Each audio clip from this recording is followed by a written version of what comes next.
Bueno, hola, ¿cómo están? Espero que se encuentren bien. Eh, a ver, nos queda, para que nos organicemos, terminar con sociales, un video que ahora después, perdón, terminar un tema. Yo creo que una clase más en vivo la podemos desarrollar y con naturales nos quedarían estas dos clases. Ahora yo después voy a programar, ¿sí? Porque nos queda pendiente un actor que vimos, que nos quedaba pendiente en el video, las diapositivas anteriores. Hemos hablado de la juventud, del sindicalismo y de las organizaciones político-militares y nos quedaba un cuarto, ¿sí? Nos quedaba un cuarto actor, que son los católicos tercermundistas, que yo salteé las diapositivas en el PowerPoint anterior.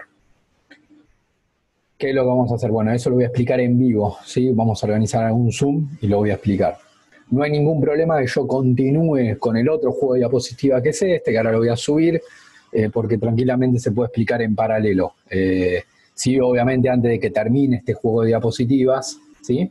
Tiene que estar explicado el cuarto actor, ¿sí? Así que bueno, después coordinaremos. Independientemente entonces de que algunos ya lo están viendo, sociales, y otros todavía no arrancamos, naturales, voy a comenzar en este video a trabajar el último juego de diapositivas previo al golpe de Estado, ¿sí? Acá vamos a desarrollar un texto, voy a subir las diapositivas y el texto, que es el de Maristela Svampa, ¿sí?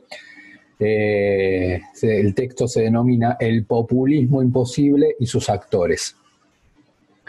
Bien, Maristela Svampa es una socióloga, ¿sí? Bastante conocida, es muy activa también en las redes sociales. Obviamente no la van a ver en programas masivos, pero sí en las ciencias sociales es bastante conocida y es bastante activa en las redes, ¿sí? Está muy involucrada con el tema de lo que es la cuestión medioambiental, con un trabajo obviamente científico desde las ciencias sociales, en relación bueno, lo que es la cuestión ecológica y sobre todo la cuestión ecológica vinculada a una América Latina que hasta el día de hoy sigue produciendo materias primas, pero ya con agregados con químicos, con utilización de la tierra, ¿sí? Entonces ahí tiene como una postura bastante obviamente crítica de ese desarrollo latinoamericano de materias primas, ¿sí? Bastante extractivista, digamos, también, bueno, en otros países de otros recursos, también primarios, ¿sí? Bueno, si a alguien le interesa después la puede rastrear, no sé si tiene, no, a veces tiene Instagram también, Facebook tiene seguro y de vez en cuando va sacando algún comentario sobre alguna cuestión vinculada a lo que es la cuestión más medioambiental, ¿sí? Es como, además de, digamos, porque, bueno, gente con la cuestión medioambiental y un montón, pero, digamos, acá lo hace desde una perspectiva científica, digamos, ¿no? En relación a las ciencias sociales. Bien. Ahora, acá el texto que nosotros vamos a abordar es el periodo que ya nos queda pendiente previo al golpe. Digamos, como que cuando termine esta diapositiva cerraría todo una unidad, digamos, en realidad, ¿sí? Una unidad. Que arrancamos con el texto de Hoffman, continuamos con Romero, continuamos con ese paréntesis que es 66-73, y acá sería 73-76, y cierra el círculo que para muchos en realidad es 55-76. 55-76, como que todo eso sería una etapa, tanto a nivel mundial como en la Argentina, ¿sí? Después como que el mundo y Argentina ingresaría en otra dinámica, ¿sí? A partir de mediados de los 70 en adelante. Bien, el texto se denomina El populismo imposible y sus actores. ¿Por qué? Bueno, acá lo que tienen es una línea de tiempo, ¿sí? Como venimos haciendo, que es una línea de tiempo que arrancamos en el 55, ¿sí? Año 73, ¿sí? Acá puntualizo los meses porque sería importante, ¿sí? 74, acá, bueno, sería muerte, ¿sí? Después, bueno, medio lo van a completar y lo vamos a ir viendo. Y sería nuestro punto de llegada, que sería el 24 de marzo de 1976, que es el golpe de Estado, ¿sí? Lo que ella plantea en la introducción del texto es que 1973-76, en realidad en cuanto cronológicamente, es un periodo de tiempo muy corto. ¿Sí? De hecho, es un texto que abarca un periodo de tiempo muy corto, ¿no? 73-76. Sin embargo,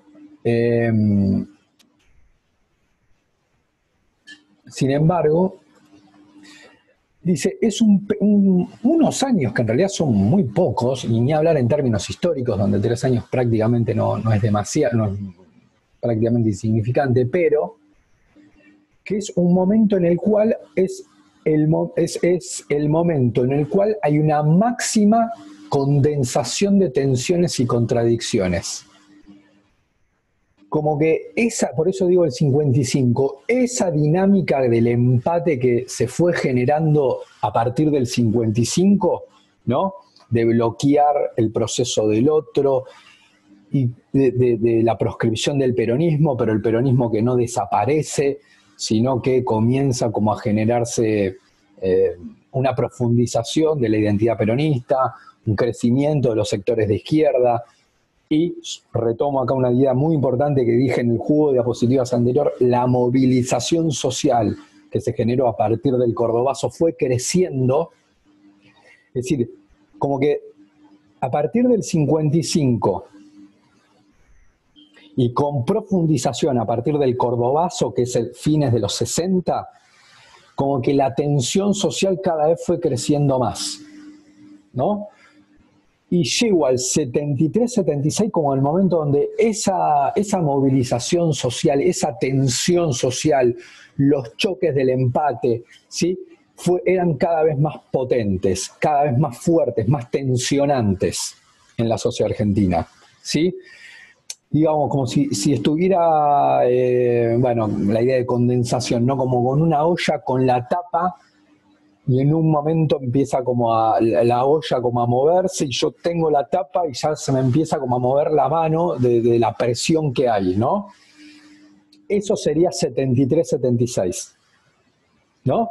Obviamente, esto de la olla con la tapa arriba y yo presionándola, como que es 1955, bueno, sería apenas prendí la hornalla y está el agua y bueno, ahí se mueve un poquito, no pasa nada. Pero con el correr del tiempo y sobre todo a partir del 69 con el Cordobazo, esa tensión social comenzó a hacerse cada vez mucho más fuerte. Y los choques, este enfrentamiento del empate dado cada vez más fuerte.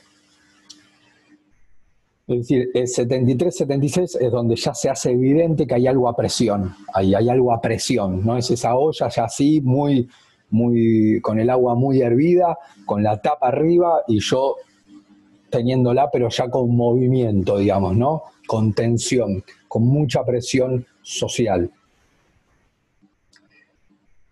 Dice ella que es el momento en el cual, después lo vamos a ir explicando, recuerden que esta es la introducción, sea como el desencuentro entre una sociedad movilizada a partir del Cordobazo, era esta sociedad que nosotros dijimos que comienza a movilizarse socialmente y sobre todo en el interior de la República Argentina, incluso en los sectores campesinos, los sectores obreros, estudiantiles, clase media, católicos, tercermundistas, ¿sí? Se da plantea ella acá tiene un punto de vista como bastante tomado, o sea, uno lo puede percibir a lo largo del texto, ¿sí? De alguna manera podemos decir que tiene una mirada crítica de los populismos, ¿sí? Pero es el momento en el cual 73-76, esto lo van a terminar de entender al final del texto. Lo menciono acá, ahora sí, cuando yo lo diga, les va a terminar de cerrar al final.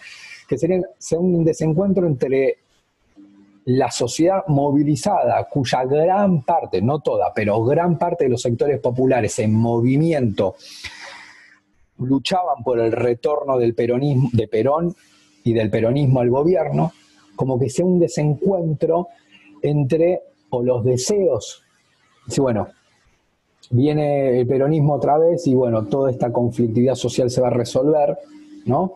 Y como que hay como un desencuentro entre lo que la sociedad esperaba que pase y lo que terminó pasando. Ahí sería el desencuentro.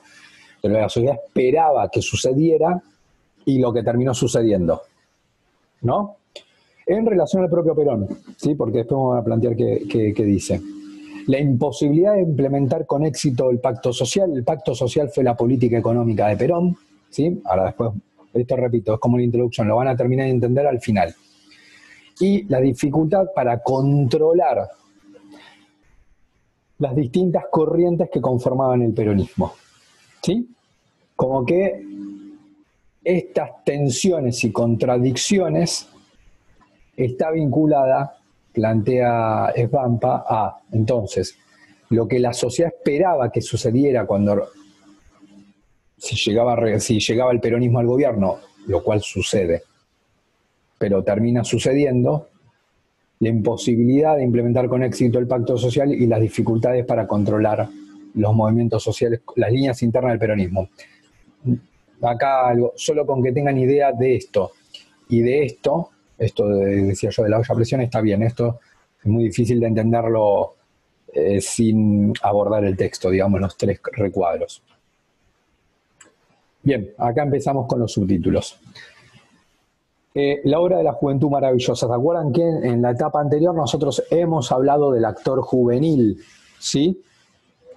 Lo que plantea la autora, acá retrocede no mucho en el tiempo, pero algunos años. Recordemos que el texto comienza en el 73, acá no es que arranca en sí en el 73, en este subtítulo, sino un poquito antes, y dice: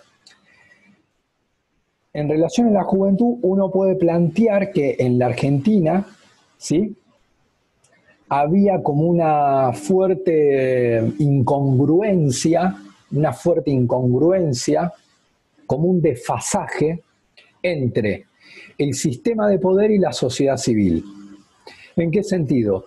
En que el sistema de poder, sobre todo poder económico, poder político, los que estaban ocupando el poder político, el poder económico, los que tenían el poder económico, el poder político, sobre todo el poder político, ¿sí?, era más bien en esencia un gobierno autoritario y de ideología conservadora.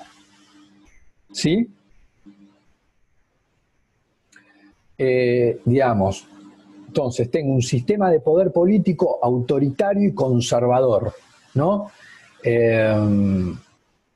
Sí, conservador desde lo moral, conservador desde lo político, ¿sí? Poco proclive al cambio social me refiero, poco favorable a los cambios culturales, ¿sí? Más bien culturalmente eran conservadores, ¿sí? ¿Y dónde está el desfasaje? En que la sociedad civil, y acá adentro sobre todo el sector juvenil, tenía como la sociedad civil, estoy adentro, están los jóvenes obviamente, ¿sí?, pero no estoy hablando solo de los jóvenes, pero obviamente los incluyo. Era una sociedad civil, la argentina, más bien proclive a la modernización económica y a la modernización cultural. No me interesa lo económico, sí me meto en lo cultural. ¿Sí? Entonces ahí había fíjense, un desfasaje, un sistema de poder político autoritario y conservador y una sociedad más bien que tendía a cierta apertura cultural. Entonces un gobierno conservador y autoritario, ¿sí?, y un gobierno y una sociedad más culturalmente más aperturista, si quiere más liberal, pero no en el término económico, no liberal, ¿no?, como más culturalmente predispuesta a hablar de determinados temas, una sociedad, ¿no?, predispuesta a pensar determinadas cuestiones, mientras que el sistema político y sobre todo el gobierno era más conservador, con el agregado que además era autoritario. Entonces era un gobierno que era autoritario también, era conservador y era autoritario. Es decir, al decir que era autoritario, lo que estoy diciendo es que, se los digo porque les va a parecer raro, pero era así, como que un gobierno, al ser autoritario, tenía la posibilidad de reprimir cuestiones culturales. Desde usar el pelo largo hasta que una mujer usara una pollera corta, ¿sí? O, no sé, una pareja besándose en una plaza, ¿no? Como que era una costumbre, todas las que dije antes que no estaban bien, y que la fuerza de seguridad, por ejemplo la policía, te podía detener por eso o llamar la atención. Lo digo porque a ustedes eso les va a parecer rarísimo, sobre todo por la realidad que tienen, ¿sí? Por suerte.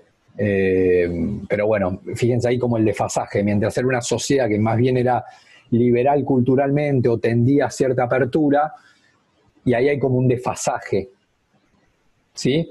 Como algo ahí que no es coherente, ¿no? Porque las dos cosas están en la Argentina, no es que una esté en un país y la otra en el otro. Ahora, la modernización cultural, ¿sí? Dentro de la modernización cultural, que tiene que ver con prácticas sociales, con pensamientos, con conductas, con estilos de vida, ¿sí? A eso me refiero a cultural, también incluye la cuestión política. Esto le va a resultar un poco más simple a la gente de sociales, porque vimos el año pasado el texto de Pujol. ¿Pero qué quiere decir esto? Dentro de lo cultural tengo lo político. Dentro, dice, de esa sociedad civil, dije que tendía la modernización cultural, y la modernización cultural incluía la dimensión política. ¿Y qué yo tengo ahí? La dimensión política era percibida o vivida por la sociedad como una hiperpolitización.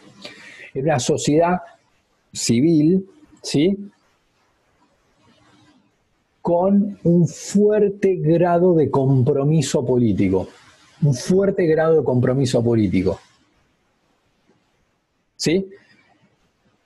Estoy hablando de los jóvenes, estoy hablando de jóvenes de 15 años, 16 años, 17, 24, 25. Estoy hablando, y ya ahí digo, por eso no solo los jóvenes, también estoy hablando de otros miembros de la sociedad, ¿sí? Las clases medias, un médico, un abogado, un contador, un administrativo, una fábrica, estoy hablando de líderes sindicales, estoy hablando de deportistas, estoy hablando de, fíjense que acá hay una nota de un deportista, después el que le interesa el deporte la lee, ¿sí? Para darse cuenta de lo que era el compromiso político, incluso en el deporte, futbolistas, artistas, cantantes, escultores, actores, ¿sí? Como que es, digo, independientemente de la edad y la profesión, ¿sí?, obreros, campesinos, como que la sociedad se vuelca a la cuestión política. Hay una hiperpolitización. Es decir, es una generación, la de los 60-70, digamos, 60-70, que culturalmente estaba fuertemente politizada, ¿sí? Donde el compromiso político lo invadía todo, ¿sí? No es que como que era algo como inherente a mi persona, el compromiso político, ¿se entiende? No como algo afuera de mi persona, ¿sí? No es como, bueno, vivo mi vida, onda, mi pareja, mi trabajo, mi familia, y afuera está la política. Que me interesa, sí, pero tipo, como no es esa onda, sino una idea de que desde dónde buscar pareja, fíjense qué íntimo, lo estoy diciendo, ¿no? Desde la persona que yo quiero para mi vida, si yo era, por eso les va a resultar más simple a los que vimos el año pasado el texto de Pujol, si yo hacía música, tenía que, digo, fíjense acá este ejemplo, ¿no? No es bueno, hago cualquier boludez en la música y después, no sé, los sábados me junto con amigos a hablar de política. Eso no era así, ¿sí? Eso no me refiero a hiperpolitización, a eso. Lo que estoy diciendo, y con esta idea de hiperpolitización y de que el compromiso político era algo inherente a la persona, inherente es como que es mío y no lo puedo despegar de mí, digamos, ¿no? ¿Se entiende? Es como que algo inherente a mí. Es como yo diga, no sé, es algo que es mío, digamos, como que si yo soy eso, digamos, ¿no? Nada, como mi nombre Mario, bueno, ya ahora es inherente a mi persona, digamos, no me pienso de otra manera, ¿se entiende? Es algo, lo tengo recontra incorporado. Bueno, el compromiso político era lo mismo, no es algo que está fuera de mí, ¿sí? Digamos, yo me pienso como Mario, digamos, no se me ocurre otro nombre, me puede gustar otro nombre, tal, pero es algo como que me guste o no me guste mi nombre, y es algo como mío, ¿sí? Como parte de mi identidad. No es algo que está fuera de mí.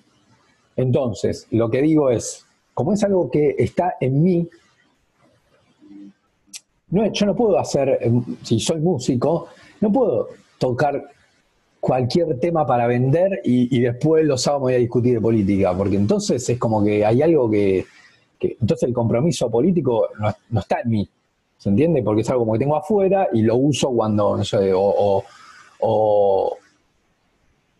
me involucro en la cuestión política, pero como que de algo de afuera, ¿se entiende? Digamos, ¿me puedo involucrar o no? ¿Me puedo involucrar o no? Eso no era la visión de ese momento. Era una cuestión que algo que estaba en mí y por eso como estaba en mí, y implica todo lo mío, ¿sí? Como de que de alguna manera involucra todos los aspectos de mi vida. ¿Y qué es todos los aspectos de mi vida? Desde, digamos, quién era mi pareja hasta si yo hacía música, bueno, tener un compromiso político con lo que yo sé hacer. ¿Y qué es lo que yo sé hacer? Música. Entonces, tenía que como que trasladar mi compromiso político a través de la música. Y creo que en el video anterior, sí, cuando hablé de la moral, justamente esto, ¿no? La moral de las manos sucias de Sartre. Y dije todo el ejemplo de los arquitectos, ¿no? Recuerden ese ejemplo de los arquitectos. Bueno, ahí también no era algo estado, tipo, bueno, mi trabajo, soy arquitecto, bueno, me dedico a hacer casa para Puerto Madero y los sábados me voy a discutir de política en un barrio. No, porque eso es como un hobby, yo qué sé, no es algo que está en vos, ¿entiendes?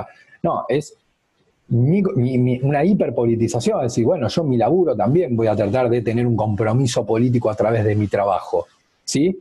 ¿Y cuál es mi trabajo? Arquitecto, fíjense que de movida un arquitecto no lo asocia con la cuestión política, ¿sí?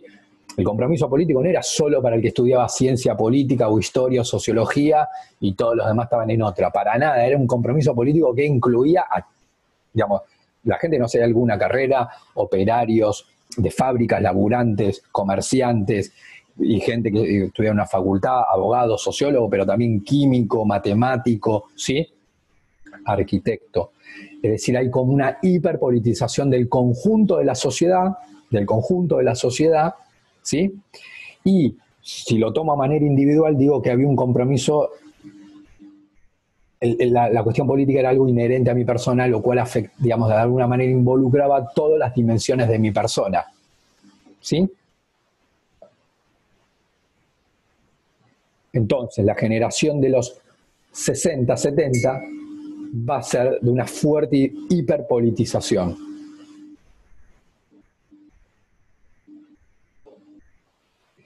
Y en el mundo, y la Argentina no estuvo ajena a ese tema, obviamente, bueno, acá dice hiperpolitización de la sociedad, lo pongo, no sé por qué puse sociedad, pero sobre todo estoy haciendo referencia a las clases medias y sectores populares. Eso no están fuertemente hiperpolitizados, ¿sí? Y lo hacían visible, ¿sí? Era cuestión también, digamos, de esto es lo que digo, bueno, a través de mi arte, de una letra musical, de una película, no sé, si soy arquitecto, si soy docente, si soy médico, ¿sí? Digamos, tomar un compromiso político, ¿no? Decir, bueno, yo qué sé, soy médico, bueno, voy a buscar laburar en un barrio popular. Y bueno, tenés que ir a laburar un barrio popular donde te va a faltar gasa, te va a faltar, digamos, te va a faltar recursos, que no es lo mismo que trabajar como médico en una clínica de Barrio Norte, ¿no? Pero bueno, ¿cuál era el punto ahí? Mi compromiso político. Fíjense que ahí como lo invade lo mío, no es que el sábado a la tarde me junto a discutir con un amigo política, ¿no? Es, bueno, yo ahí tomo un compromiso político, ¿sí? Entonces, soy médico, yo qué sé, no soy historiador y discuto de política, me gustan las ciencias sociales, que después vamos a hablar de eso, pero bueno, fíjense como era un compromiso fuerte, ¿no? Que involucraba la vida propia, la vida propia. Ahora, de la mano de ese compromiso político, algo que se estaba discutiendo en gran parte del mundo capitalista, sí, prácticamente en todo el mundo en realidad, que fue el tema, ¿sí? Uno de los temas que era, y acá estoy hablando de sectores populares, si era legítimo, es decir, si era aceptable utilizar la violencia, si era aceptable utilizar la violencia como medio de transformación social y como mecanismo político, ¿no? Es decir, si era lícito, obviamente no digo legal porque era ilegal, pero sí si era lícito, si era aceptable, utilizar la violencia como metodología política.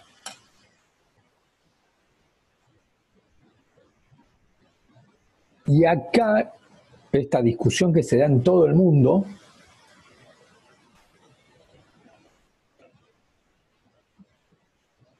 llega a la Argentina, en esos 50 y sobre todo en los 70, fines de los 60, 70, ¿no?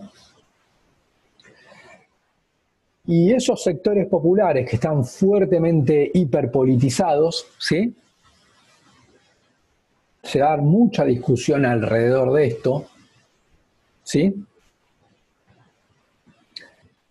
Y se va a plantear en realidad que tiene que ver con la justificación o con la forma de pensarlo de esa sociedad. Después uno lo puede criticar esto, ¿no? Es una sociedad, la de los 60, 70, lástima que no estamos presencialmente, ¿no? Que uno podría rescatar muchas cosas, pero obviamente también hacer como una crítica o no, o aceptarlo, digamos, no aceptarlo, o verlo como algo bueno, o no, o contradecirlo bajo cualquier circunstancia, ¿no? De hecho, la sociedad argentina ha discutido este tema y, bueno, son la verdad interesantes los debates, ¿no? En relación a este punto. ¿Por qué? Porque esa sociedad en realidad plantea esos sectores medios y populares, que digo, la hiperpolitización, digo para ustedes una idea, incluía la hiperpolitización de sectores juveniles de colegio secundario. Estoy hablando de gente de 15 años, ¿no?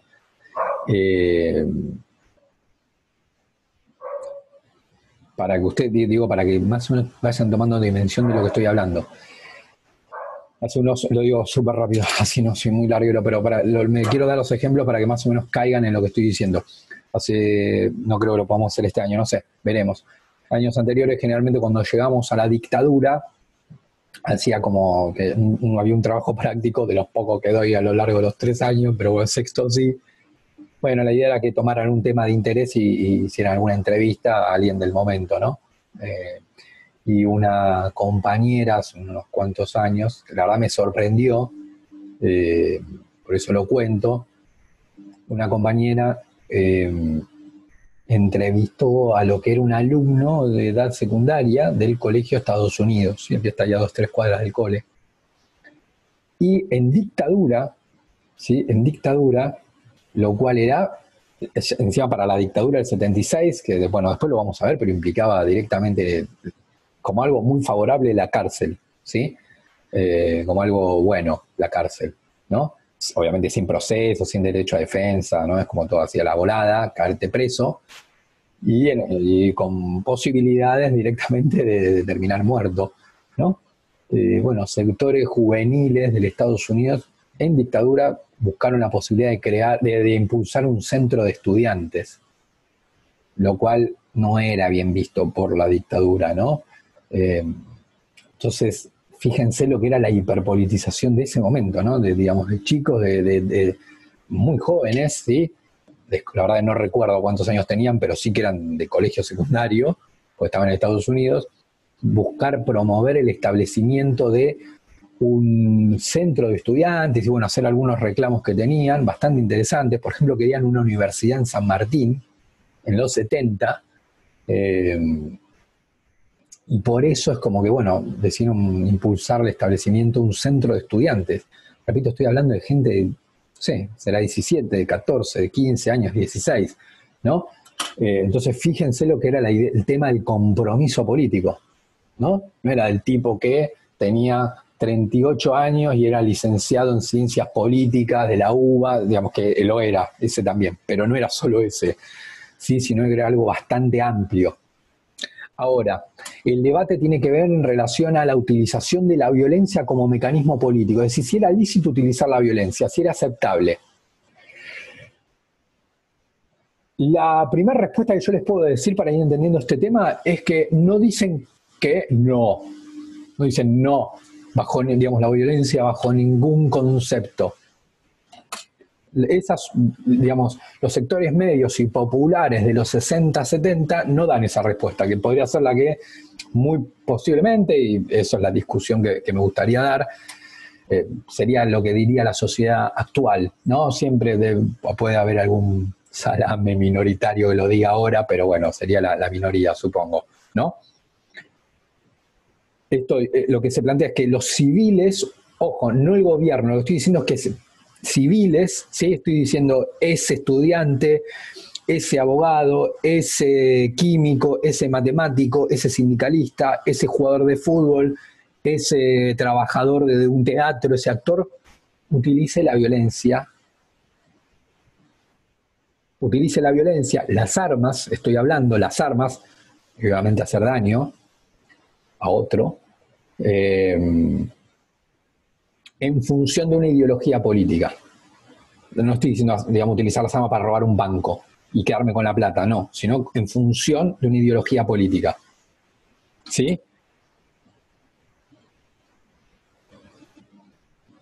Fíjate, por eso ahí voy entendiendo este título, ¿no? Periodo máxima, como esto decía, de la olla, ¿no? Es como ahí como algo bastante fuerte lo que estoy planteando. Esa sociedad no dice no. No dice no.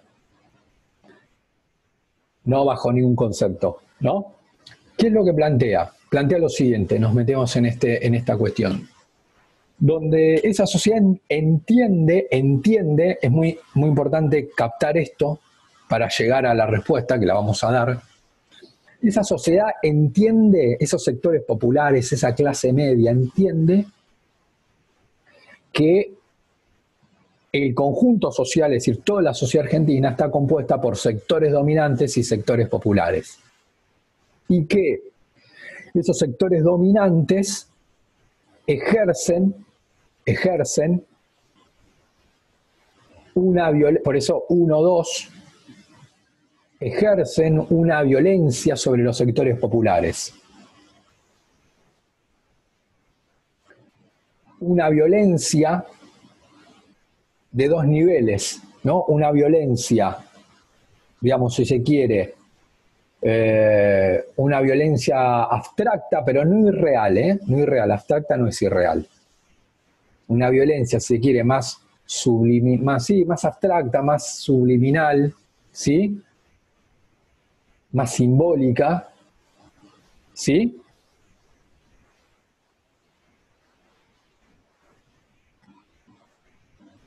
Y también una violencia efectiva, real, digamos, ¿no? Perdón, real no. Una violencia, estoy trabado, una violencia más directa y concreta, ¿sí? Una violencia concreta. Los sectores dominantes ejercen como una doble violencia sobre los sectores populares. Entiéndase, una violencia concreta, es decir, ahí sí estoy hablando de la utilización de la fuerza, o la amenaza de utilizar la fuerza. Estoy hablando acá de la represión, ¿sí? Y también una violencia simbólica y más abstracta. Esa violencia física concreta, pero también una violencia más abstracta, y que donde ahí, por ejemplo, tenía que ver con beneficiarse y sacar provecho de un sistema económico que significaba la acumulación de riquezas acá,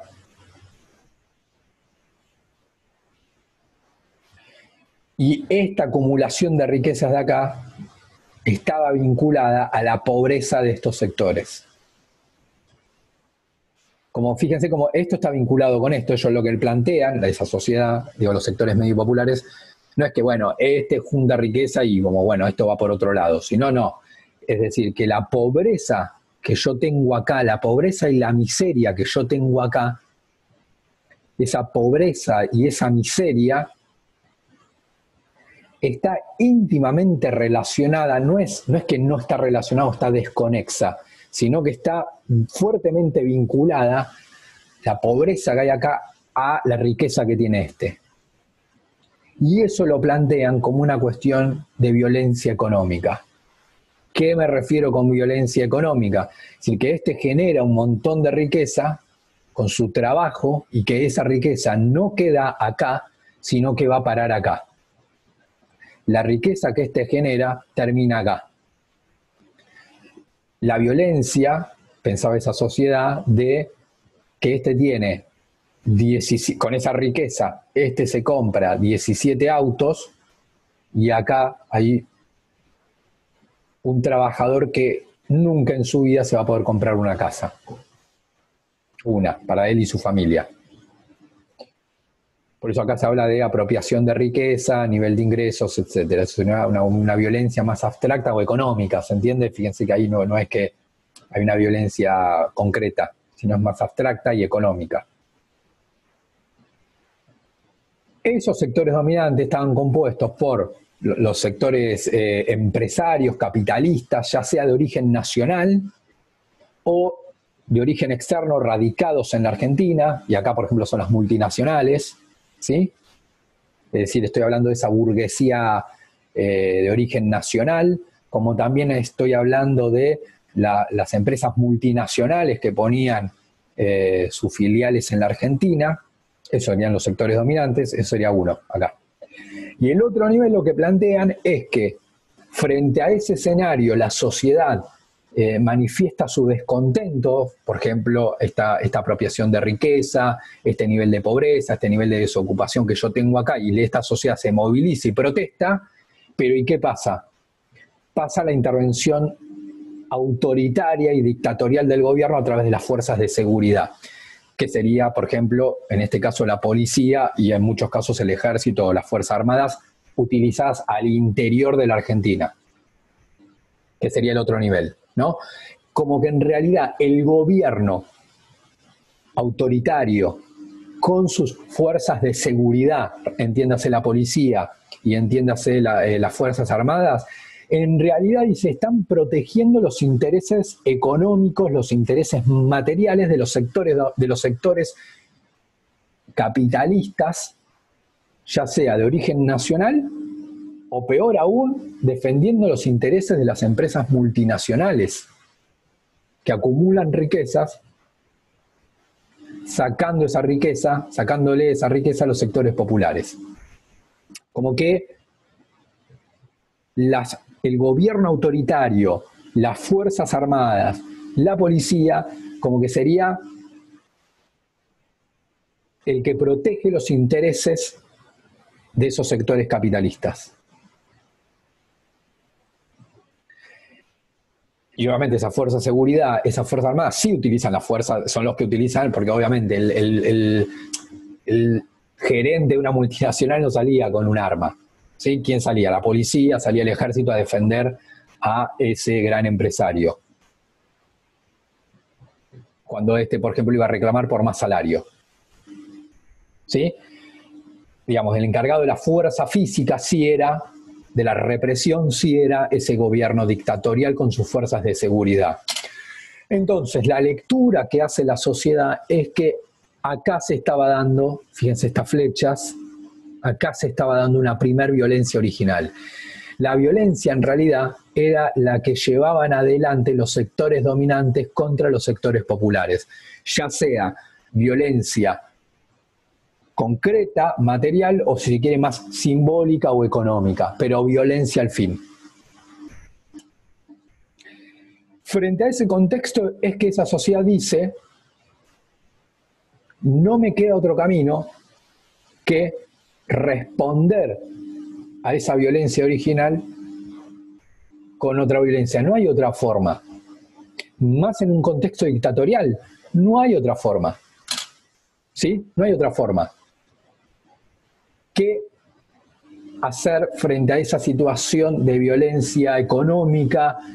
Tampoco puedes, digamos, si te reclamas te van a reprimir, de violencia, de violencia simbólica, ¿sí? De ausencia de la posibilidad de reclamar, ¿sí?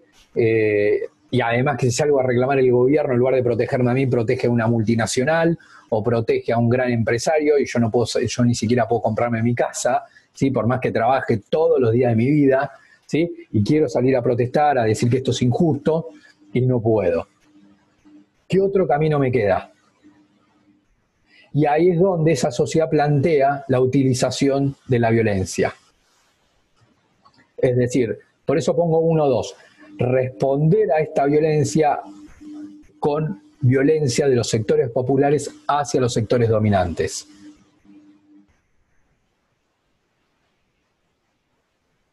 ¿Qué eran los sectores dominantes? Entonces lo que dije antes. Esa burguesía, esa doble composición de los sectores dominantes, esa burguesía radicada en la Argentina, ¿sí? la que era argentina, y la externa que estaba radicada en la Argentina, ¿sí? Por ejemplo, sobre todo eran empresas multinacionales, ¿sí? Muchas veces eran con gerentes, no gerentes que venían o de Estados Unidos o de Italia, digamos, depende de dónde era la empresa, ¿no?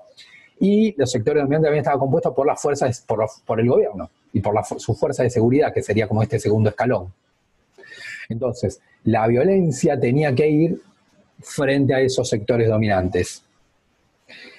Ahí es donde van surgiendo, ¿sí? Ahí es donde va surgiendo lo que yo mencioné en el final del video anterior, que serían las organizaciones político-militares, que dije que nada tienen que ver con las Fuerzas Armadas, porque acá creo que va quedando claro. Las organizaciones políticos militares, como ERP y Montoneros, surgen de acá, mientras que las Fuerzas Armadas y la policía estaría acá. Y, ¿sí? Y acá hay como que son dos niveles bien diferentes. Acá, fíjense en toda esta explicación, entonces, para pasar de diapositiva, que hay todo un mensaje de utilizar lo que llamó la contraviolencia, porque sería violencia y yo respondo a esto con la, ¿no? Como que hay violencia y yo intento ir con esto con más violencia, contraviolencia, en función de, bueno, esto es un sistema injusto, hay una apropiación de la riqueza, es un sistema económico totalmente injusto, ni siquiera puedo salir a reclamar, y ahí empieza a jugar, pues en realidad lo que es justo o injusto es más ideológico político, ¿no? Es una respuesta ideológica política. ¿Se entiende qué es lo justo y qué es lo injusto? Yo puedo dar una respuesta, ustedes pueden dar otra respuesta, sus papás pueden dar otra, y ahí juega las ideas que uno tenga, y juega lo político entonces, en definitiva es lo político. Entonces hay una violencia en relación a lo político. Por eso digo, no es lo mismo esto que agarrar las armas para ir a robar a mi vecino de al lado, ¿se entiende? Ahí no hay un móvil o una cuestión política de fondo, hay que querer sacarle los bienes. Y punto. Con lo cual, entonces, gran parte de y acá, sobre todo en los 60 y los 70, gran parte de esos sectores populares van a estar de acuerdo. No era una cuestión minoritaria, sino que van a estar de acuerdo con la contraviolencia. ¿Por qué? Porque hacían todo este análisis que yo expliqué. Que había una violencia original que provenía de los sectores dominantes, era una violencia física, concreta, pero en realidad esa era para defender a los sectores dominantes, y había otro tipo de violencia, ¿sí? La que ejercían los empresarios nacionales o multinacionales, que tenían que ver una violencia simbólica, una violencia económica, ¿sí?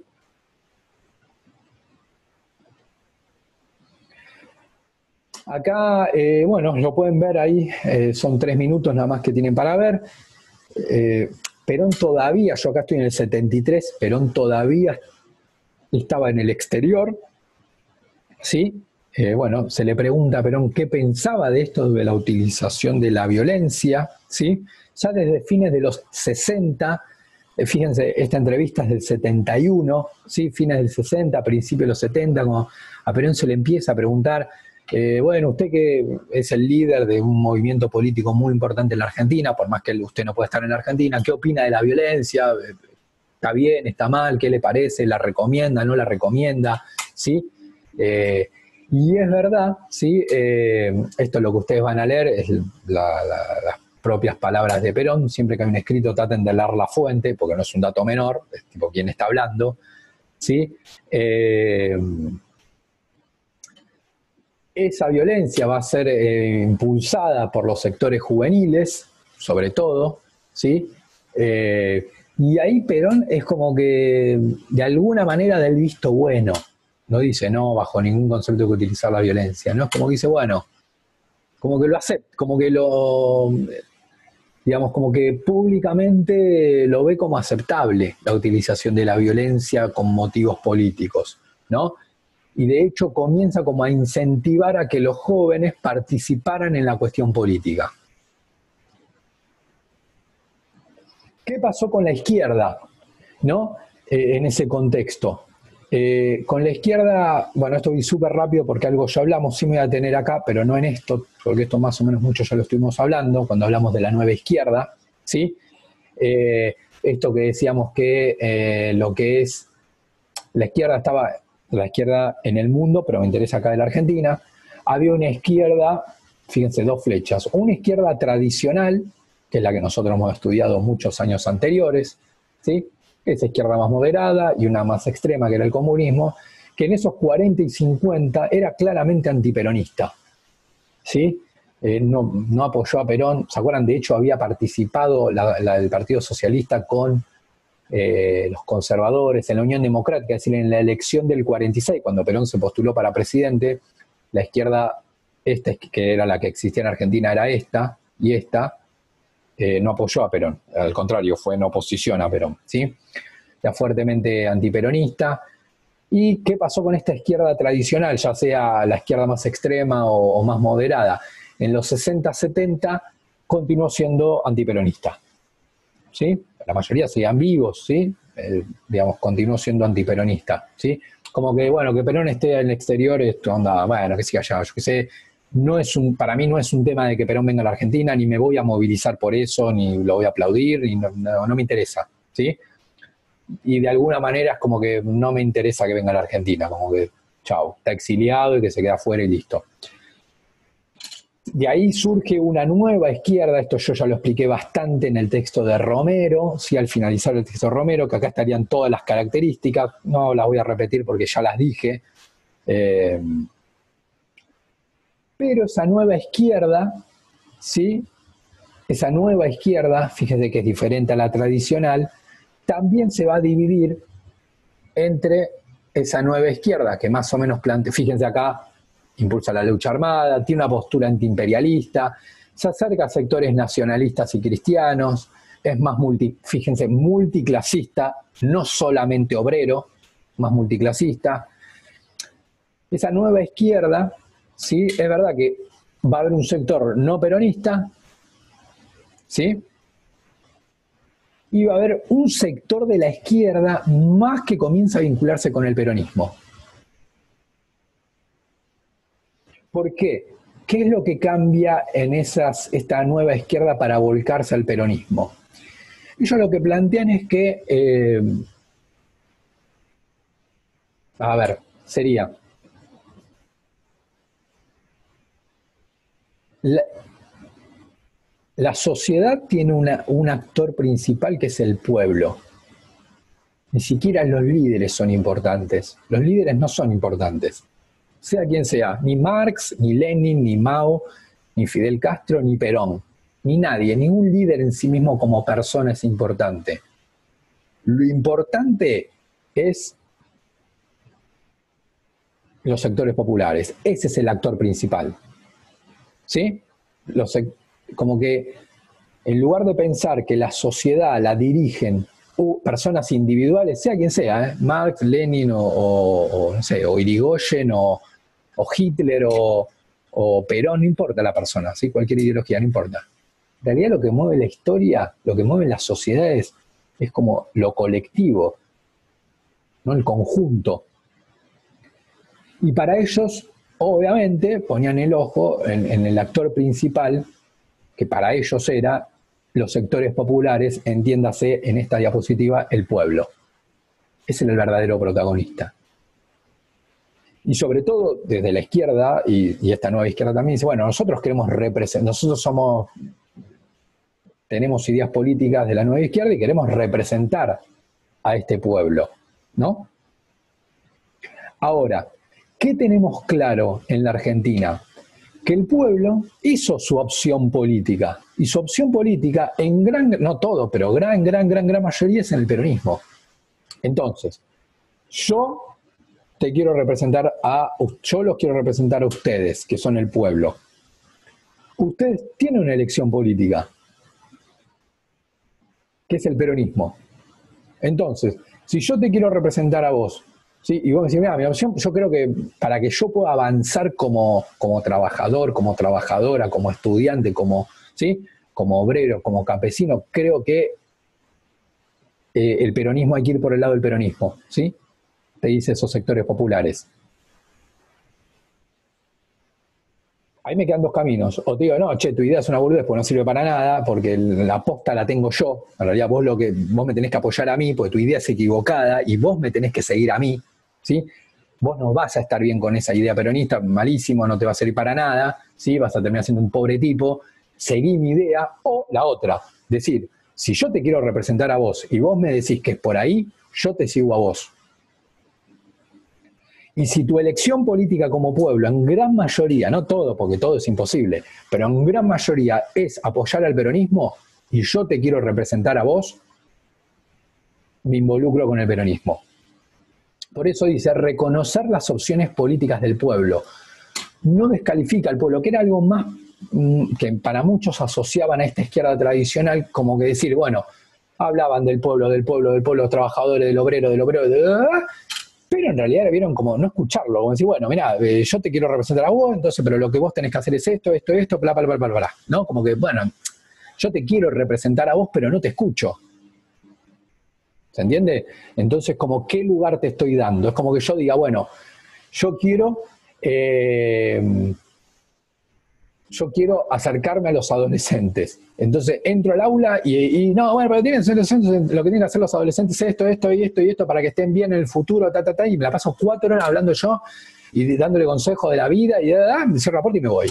Sí, bueno, ¿qué lugar si vos realmente querés representar, querés representar a los adolescentes o querés saber qué les pasa por la cabeza, lo primero que tenés que hacer es escuchar y valorar lo que el tipo te está diciendo. ¿Sí? Si voy a decir, no, ustedes son pibes, no saben nada, tienen 15 años, no entienden nada, bueno, entonces es como, ahí hay más una descalificación. Por más que yo después salga y diga, me quiero representar a los adolescentes, y si no los escucho es muy difícil. Entonces, parte de la nueva izquierda se vuelca al peronismo, ¿sí? Porque entendía que el pueblo, como actor social, el pueblo había hecho una opción por el peronismo. Que incluso no estando Perón, incluso siendo perseguidos en los 60, en el 65, en el 66, en el 68, en el 55, en el 70, en el 70, el pueblo seguía siendo, gran parte del pueblo continuaba vinculándose al peronismo. Entonces, hay como una relectura, es decir, vuelve a leer la experiencia peronista de acá, por eso relectura, y hace una valoración positiva, es decir, bueno, ojo que para en el 40-50 los trabajadores adquirieron un montón de derechos que si no, hay que ver si los tenían. ¿Sí? Reconoce este sector de la Unión Izquierda que en los 40-50 los sectores populares avanzaron en tanto sectores populares. Y lo que plantea es que había que acompañar, esto decíamos, acompañar las decisiones políticas del pueblo. Acompañar, ¿sí? No, que era algo que cuestionaban esta nueva izquierda, cuestionaba de la otra izquierda que en realidad no acompañaban a los sectores populares. Más bien es como, bueno, yo te represento, lo que yo decía de los adolescentes, bueno, yo te represento, vos seguime. No, yo por vos... Y era verdad, muchos dirigentes de esta izquierda tradicional eran como muy comprometidos con los trabajadores, ¿sí? Muy comprometidos. Además de vivir como trabajadores, digamos, vivían como trabajadores, pero era, bueno, yo te quiero representar a vos, seguime, ¿no? Como diciendo, bueno, el trabajador me sigue a mí. Mientras que acá la lógica se invierte, es, yo quiero representarte a vos, pero yo te voy a acompañar a vos. Andá para donde vos quieras que yo te voy a acompañar. Que fíjense que ahí la lógica es diferente. Hay un acompañamiento de las decisiones políticas. Entonces, ahí mucha izquierda comienza a vincularse al peronismo. Ahora, ¿sí? Digamos que 72-73, ¿se acuerdan toda esa conflictividad social de la cual venimos hablando? ¿Sí? Conflictividad social, ¿sí? Ya surgimiento de la violencia, ¿sí? Va creciendo la movilización social, ¿sí? Esto que decíamos de una sociedad movilizada, que viene desde el Cordobazo. Dice, distintas fuerzas políticas, peronistas y no peronistas, comienzan a ver en Perón la figura que podía, ya lo dijimos esto al finalizar el video anterior, cuando hablamos de la NUCE, ¿sí? Que incluso las propias Fuerzas Armadas dicen, bueno, es el momento para habilitar a el peronismo en Argentina porque tenían mucho temor al desborde social, ¿sí? Entonces, digamos que 72-73 comienza a estar la idea de que se iban a dar elecciones y de que en esas elecciones iba a estar participando el peronismo, ¿sí? Eso como que comienza a ser cada vez más claro, incluso para los sectores no peronistas. Para los sectores peronistas era el deseo desde el 55, más o menos. Pero para los sectores no peronistas, ahí es como que se dan cuenta que tenían que dar elecciones con la participación del peronismo. Entonces, digamos que para una parte de la sociedad que no me interesa definir, por eso no la defino, porque sería muy complicado definirlo y no tiene sentido, después lo vamos a ir como describiendo, no tiene sentido describirlo ahora, sería el retorno del peronismo era el punto de llegada, ¿sí? Es decir, bueno, hay una fuerte movilización social, paros, estudiantes movilizados, estudiantes universitarios, secundarios, profesionales, una sociedad en movimiento que está reclamando por sus derechos en un contexto de dictadura. Lo que se tiene que dar es el regreso del peronismo a la Argentina en elecciones transparentes y bueno, punto. Después de ahí, toda la normalidad. Toda la normalidad. ¿Sí? Lo que quiero decir con normalidad, para decirlo bien concreto, el obrero a la fábrica a trabajar, el estudiante al colegio a estudiar, el estudiante universitario adentro de la clase a estudiar lo que tiene que estudiar y se acabó la historia. Listo, se cortó todo. ¿Sí? Como una sociedad en movimiento que cuando llegara el peronismo, se permitiera el peronismo competir en elecciones, se corta todo. Perdona, claro, una cuestión muy importante, la utilización de la violencia, ¿sí? Bueno, ¿hasta cuándo? Bueno, hasta que se permita al peronismo participar en elecciones transparentes y listo, bueno, ahí ya está. Ahí está la democracia, hay que bancársela lo que salga. Para otro sector de la sociedad dice, yo estoy de acuerdo y es algo muy importante que el peronismo se pueda presentar en elecciones, eso sería el para el otro, pero la llegada de permitir al peronismo participar en elecciones no es un punto, no es un objetivo, no es un objetivo, es un medio. Es un medio para, como un paso para llegar a un objetivo mayor. Fíjense que ahí no hay un objetivo, ese sería un medio, ¿sí? Permitir que el peronismo se presente en elecciones, lo cual no hace desde el 55, no, perdón, lo cual no se le permite desde el 55, porque estuvo prohibido, es un paso para que, en función de un objetivo, con dejar participar al peronismo en elecciones, la clase el pueblo no es que va a estar joya. Es algo muy importante, dice la otra parte, una parte de la sociedad, ¿eh? No es algo menor, es algo muy importante para que esos trabajadores puedan estar bien.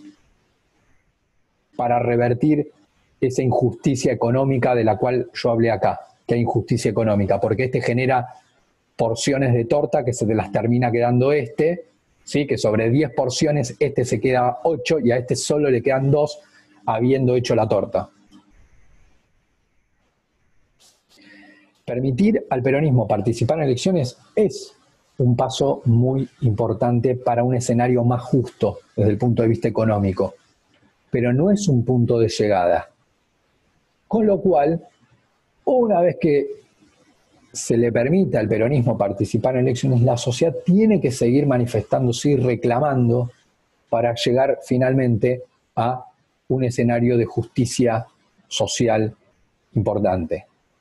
No es que con que, listo, hay una boleta que dice peronismo, listo, está todo bien y con eso los trabajadores van a estar bárbaros.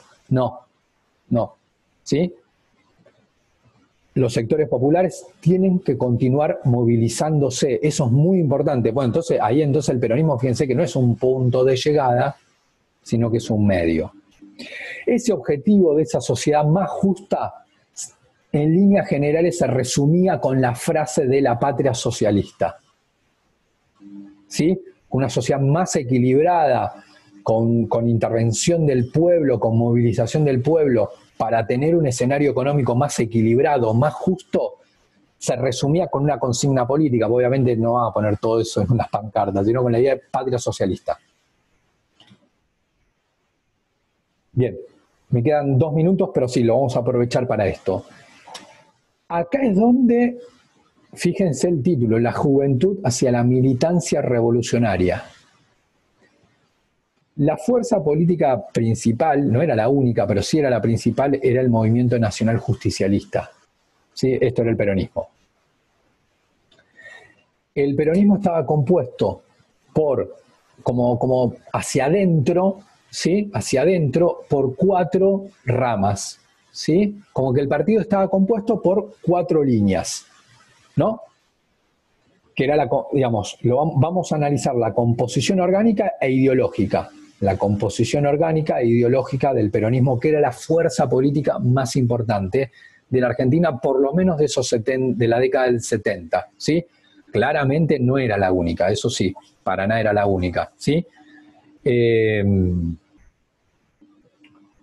Movimiento Nacional Justicialista entonces tenía una rama sindical, ahí estaban muchos sindicatos que eran sindicatos que adherían al peronismo, ¿sí? Que querían, bueno, digamos, yo soy sindicato de comercio y el sindicato de comercio apoya al peronismo porque cree que con el peronismo en el gobierno, el sindicato de comercio y los trabajadores de comercio van a estar mejor.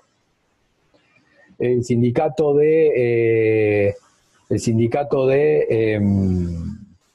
docentes apoya al peronismo, ¿sí? Porque cree que con el peronismo los trabajadores de la educación van a estar mejor, ¿no? Entonces, obviamente puede ser que un sindicato no quisiera, ¿no? Digo, no, para mí, de hecho va a pasar que va a haber sindicatos que no van a estar dentro del peronismo porque no eran peronistas, ¿sí? Entonces, ahora, acá una cuestión importante era la línea, en cuanto a composición orgánica, la rama sindical, que eran todos esos sindicatos que estaban vinculados al peronismo. Otra línea, esto es muy curioso, lo que pasa es que en los 70 prácticamente no tiene peso, lo nombro porque lo tengo que nombrar, pero políticamente no tenía peso prácticamente, que fue cuando estaba viva Eva muere a principios de los 50, Eva influyó en que se creara como la rama femenina del peronismo, ¿sí?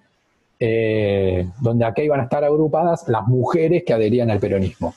Lo que pasa es que esta rama la nombro porque la tengo que nombrar, pero en realidad para los 70, o por lo menos yo no lo sé, sería un lindo tema de investigación, no tenía mucho peso, ¿sí? Como que la rama femenina, nada que ver al peso del feminismo actual, no lo asocian a eso, ¿sí?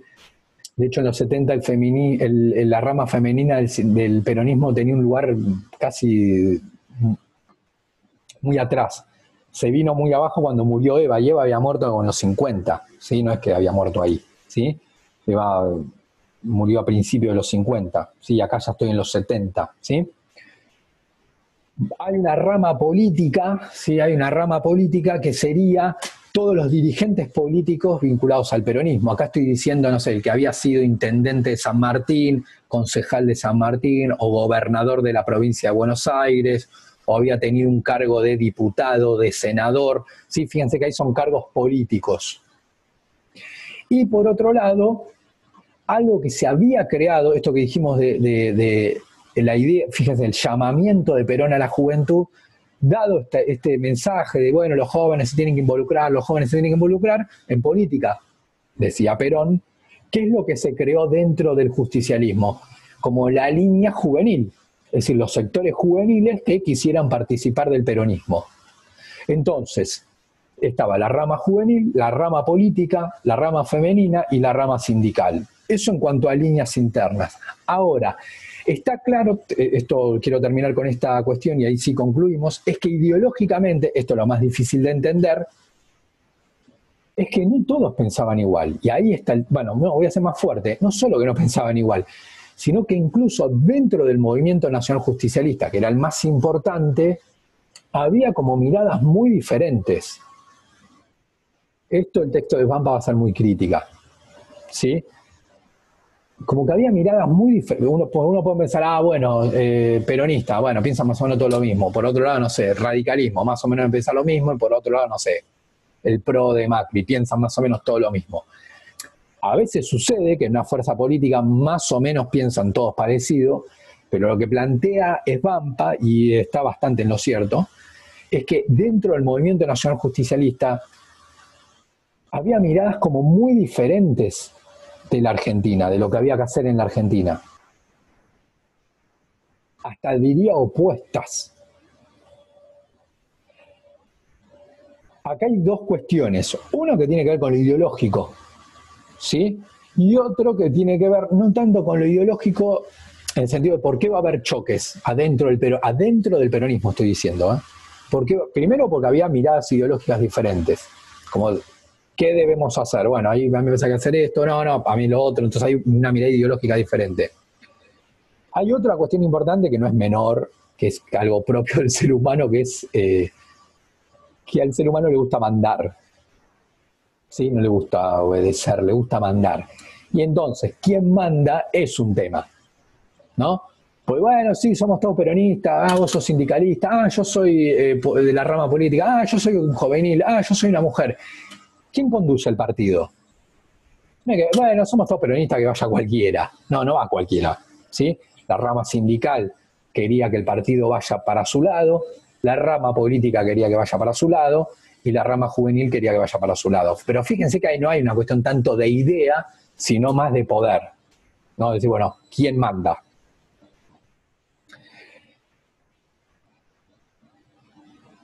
Digamos que, sacando la cuestión del quién manda, que es una cuestión más de poder, que no es menor, no es menor, es muy importante, desde el punto de vista ideológico lo vamos a dividir en dos grandes líneas, que sería la izquierda y la derecha. Fíjense que opuesto, izquierda y derecha, dentro del peronismo. Entonces, lo que sería la rama sindical, ¿sí? Lo que sería la rama sindical es como que yo puedo hacer, si se quiere, una división, como si yo, bueno, no tengo, a ver, puedo, sí. Quiero explicar esto, sí, perdón, no sé que se está alargando, pero bueno. Una división, y dentro de esta rama va a haber parte que va a formar parte de la derecha peronista y parte que va a ser de la izquierda peronista. En su mayoría, en realidad, sí, esta línea debería estar un poquito más abajo, ¿sí?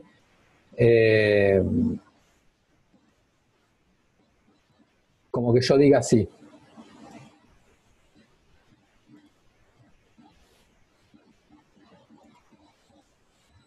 Más o menos así, ¿no? Como que la línea sindical o la rama sindical en su mayoría formó parte de la derecha peronista, mientras que también estaba la izquierda peronista dentro de la rama sindical, pero en su mayoría era de derecha peronista. La rama femenina no tenía gran peso, ¿sí? Así que la vamos a dejar de lado. Estaría bueno esto en algún momento estudiarlo, pero en línea sí es como que no era muy relevante en ese momento, ¿sí? Esto que dije, bueno, de la muerte de Eva, seguramente con el auge de los movimientos feministas esto alguien lo debe estar estudiando, si ya no lo estudió y yo no lo sé, ¿no? Decir, ¿qué pasó con la rama femenina en los 70? ¿Qué pasó con la rama política? La rama política sí se dividió más al medio, y también una parte de dirigentes políticos se vincularon a la derecha peronista y otra parte a la izquierda peronista. Finalmente, la rama juvenil estaba fuertemente vinculada a la izquierda peronista. Todo esto convivía dentro del justicialismo, ¿sí? Digamos que la izquierda peronista era la que tenía la idea, obviamente, de esto, de que el peronismo en sí mismo no era un punto de llegada, sino que era un medio para generar un país, si se quiere, más equilibrado, más justo. Mientras que la derecha peronista estaba más vinculada a esta idea. Es decir, de acá lo que se trataba era de que el peronismo se presentara a elecciones y ya está. Y bueno, después cada uno a lo suyo. Los estudiantes, lo que dije antes, al colegio, los trabajadores a la fábrica y se acabó la historia, porque se logró lo que quería. Por eso digo objetivo. ¿Cuál es mi objetivo? El peronismo se presenta a elecciones. Listo, una vez que lo alcanzo, ya está. ¿Sí? Entonces, este sector juvenil comenzó, de hecho, mira el nombre, como que comenzó a tener el nombre de la tendencia revolucionaria. ¿No? Bien.